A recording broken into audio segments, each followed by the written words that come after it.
Welcome to Glioblastoma Strategies and Tactics with Eric Deisinger.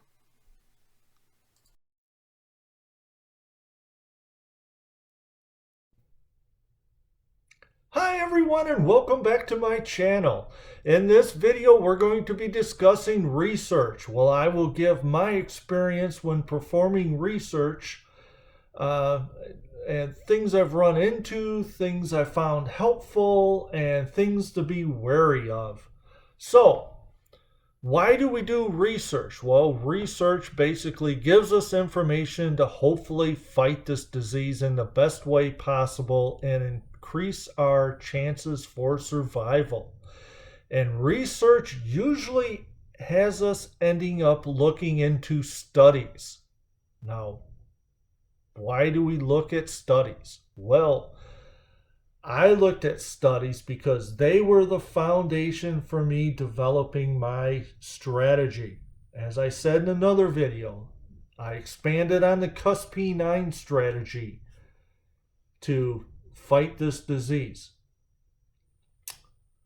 And we also use studies to develop our protocol. For myself, I researched studies to form my database of drugs and supplements so that I could form my Deisinger protocol that supports my blockade strategy.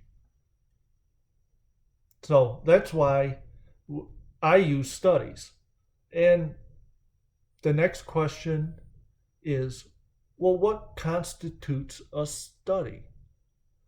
Well, a study is a peer-reviewed, mostly double-blind, independent study to make the information as factual and credible as possible. And the studies are broken down into many sections. First of all, there's the abstract. It's a short summary that presents the goal of the study, the results, the conclusions, and also it defines the keyword so that you're able to search for that specific study. Then there's the introduction, and this just gives you a background on the study, the anticipated problems, and the limitations of the study. The next section are the material and methods, and this is usually a very detailed and thorough section. Why?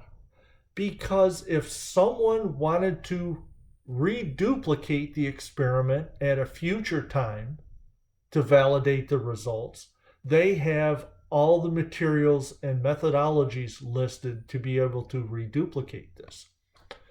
The next section are the results, which the results are evaluated. And then from there, we get into the discussion session, which the results are evaluated. There's usually considerations that are discussed and also comparison to previous research in the same area. Next, we have the list of references. So, if you look in studies, there's many references listed so that if someone that's reviewing the study wants to get more information on a topic that was mentioned in the study, they could link to that other study to get that additional information. And also, references also provides credibility to the existing study, that it's based on facts and not opinions. The next section are the acknowledgments. It's identified who funded the study and also if there's any conflicts of interest. And then additionally, there's sometimes a facts and figures sections, which are additional figures and data, such as tables that might provide more information, adding to the credibility of the study. And so that is what makes up the foundations of a study. Now, things that I used in my scope of study for me to fight the disease are based on my opinion. I wanted to keep the scope of my research as factual as possible because glioblastoma is a very complex disease and not many people have figured it out. So I kept the scope of my research to the NIH and NCBI databases. Why?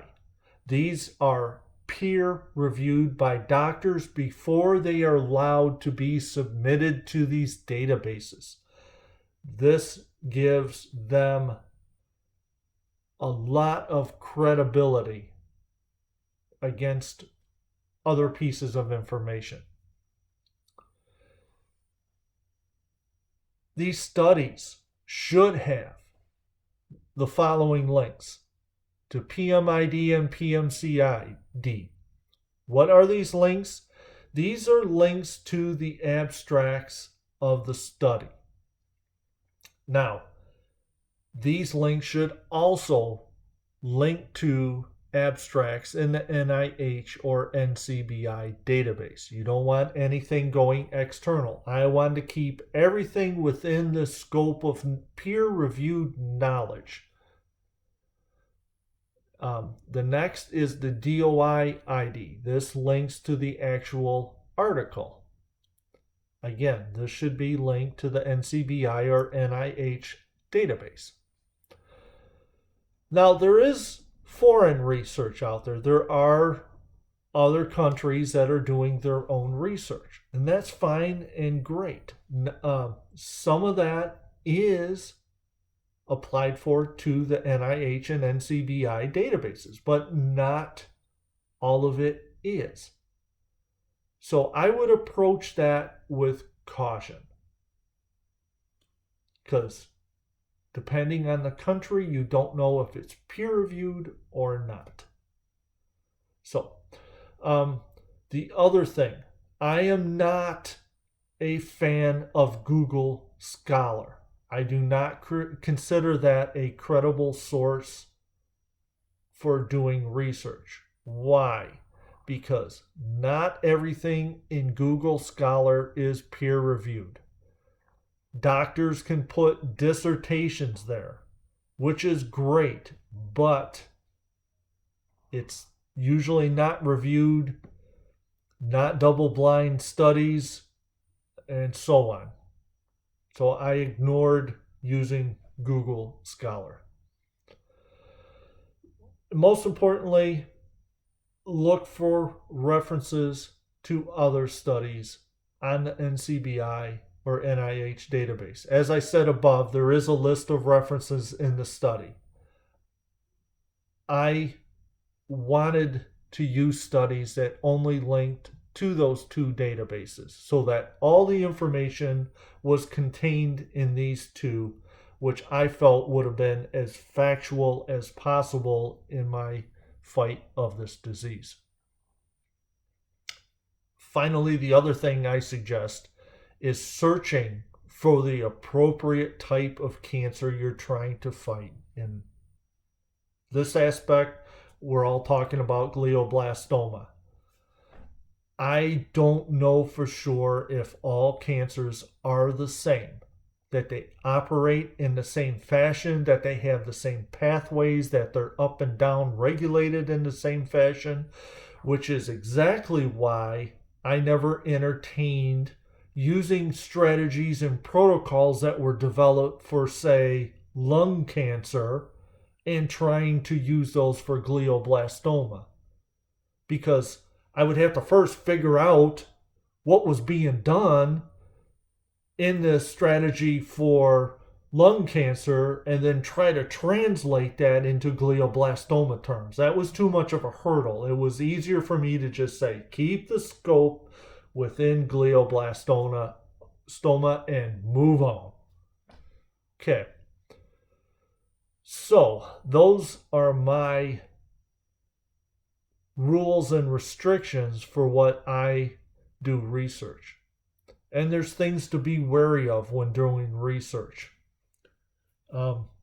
the types of studies that are there. Look for if they're in vitro or in vivo. And in vitro studies are ones that are done in a lab. They're basically petri dish type studies. And there's nothing wrong with that for the most part. However, it's harder to calculate dose information back to a human dose. Plus,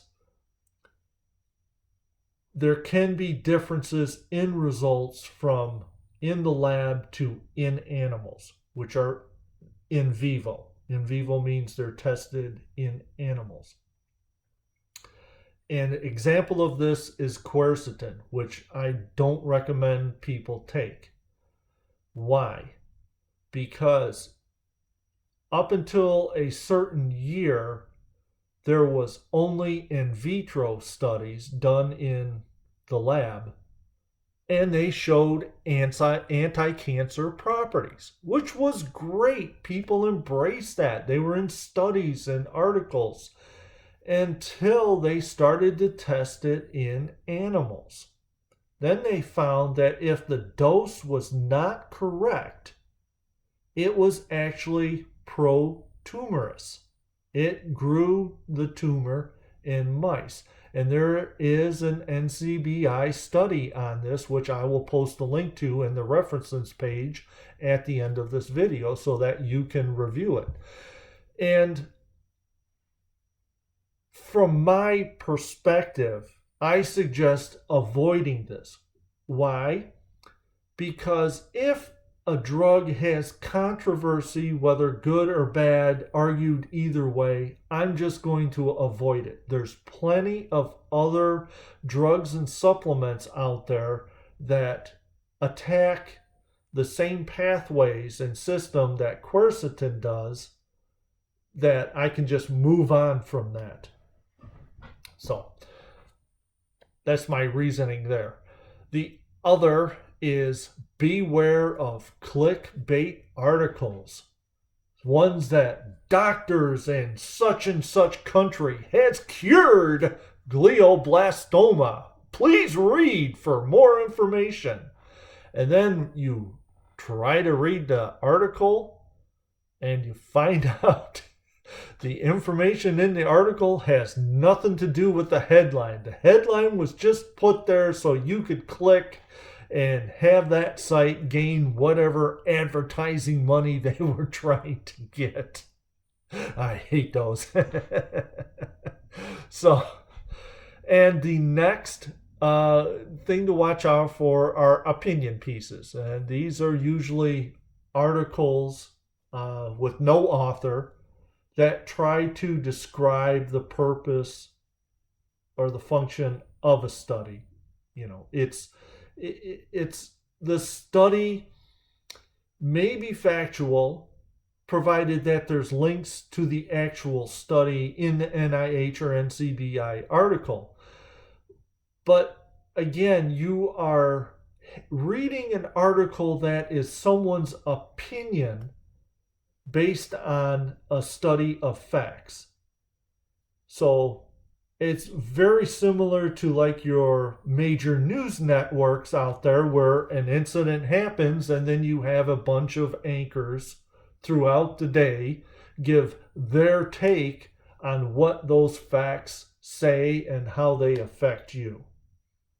So I don't give much credibility to that, but there are some that were good enough to entice me to research further, that had good opinions on the article. It was based on real research, and the author was actually signed by a physical person that you could send an email to ask for more questions. So there's good and bad, but there are opinion articles out there to be wary of. The next thing, and I love these. These are websites that are recruiting you, yes, you, to become a medical reviewer of studies. All you have to do is sign up here, give us your email and name and address and everything else. And then Joe Blow on the corner can be a medical researcher. I would avoid these sites. So I'm sure these are aimed at anyone that enters the site, not so much people in the medical industry that are actually reviewing. So they're trying to mimic the intent of peer reviewed, but they're enticing anybody that's surfing the internet to become a medical reviewer. So, be wary of those. So, and finally, this hits my heart in the worst way, are doctors that are promoting products, services to sick people, trying to make money off them. I don't like that, but that's my opinion. They have factual foundation, but the fact that they're trying to make additional money off sick people just drives me the wrong way, and that's just my opinion. So now let's talk about what I look for in studies that may be helpful to you. I look at the type of study. Is this a toxicity level study? How much of a drug can you take before it starts showing adverse side effects, damaging organs, etc.? Some of this does contain some information to fight glioblastoma, but not always. It's just there to find out how much of a dose can a human take. There's also max efficacy studies. How much of a drug can you take before a specific pathway is either fully downregulated or upregulated to return it to a normal condition as if you didn't have the cancer? Why to look for this? Because studies usually have a new drug that's been developed to target this specific pathway. And the problem is, if this drug works and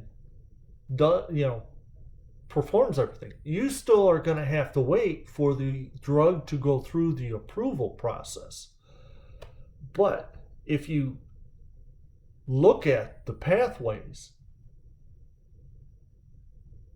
that the study has targeted with this drug, you can use that information to your advantage.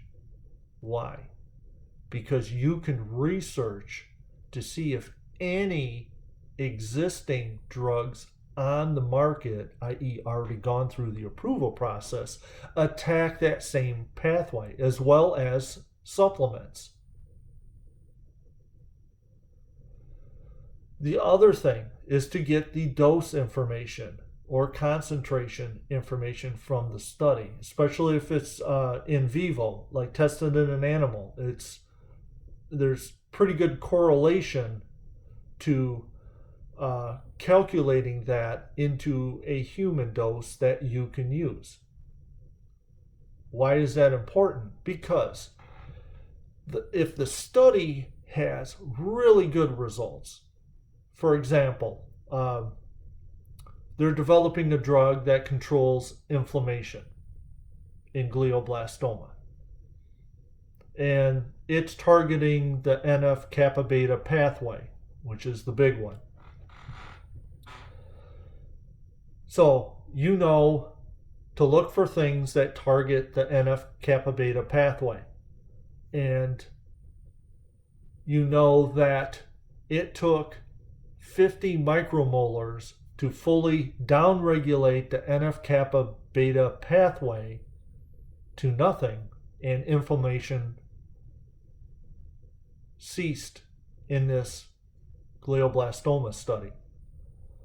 So now you can go and look, and maybe you might find that curcumin a supplement that if you take 1200 milligrams, downregulates the NF-kappa pathway to 60 micromolars. So that's all that information that you pulled out of the study, and you can use that now for your own purpose to fight glioblastoma. And for example, getting that dosing stuff information, you can have somewhat of an expectation that you are mimicking the results of that study. So, they give you the concentration and a drug that's being developed. And you found that curcumin attacks that same pathway. And you've calculated that 1200 milligrams downregulates that pathway at 60 micromolars of concentration, the same as the studied drug. You can therefore have somewhat of a reasonable expectation that you are mimicking the results of the study and inflammation was controlled. How about that? So that's what I do when I look through studies. So to review, we'll go over everything again since this is a lot. First thing to do, try to keep your studies within the NIH or NCBI databases. Use foreign information with caution. I don't deem Google Scholar as a reliable source of research. Determine what the study type is you're looking at. Is it in vitro, in vivo? Is it a max efficacy? Is it a toxicity test? Very important to know. And then identify the systems or pathways targeted in the study. Because as I said, this gives you the ability to look for current drugs or supplements already approved that attack the same target. Look for dose and concentration information. This way you can calculate a proper dose for yourself that can mimic the expectations and results of the study you're looking at, as in my inflammation example. Things to be wary of. Watch for conflicts of interest and private funding. For example, you might have a company that's trying to develop a drug, but then you find out in the conflict of information and the funding, the study was funded by the company that's developing the drug, and it used its own doctors in the research. So then you have to ask the question, should I be wary of this? So, be wary of clickbait, opinion pieces, unauthored studies or articles, or where the reviewer, you can sign up to be a reviewer yourself of medical information. And then also, finally, watch out, be wary of doctors that are trying to make a buck off sick people. Sad. Anyway, that's what I have for this video. Thank you for watching. Please like, please subscribe, and I will see you in the next video. Bye. Thank you for watching Glioblastoma Strategies and Tactics.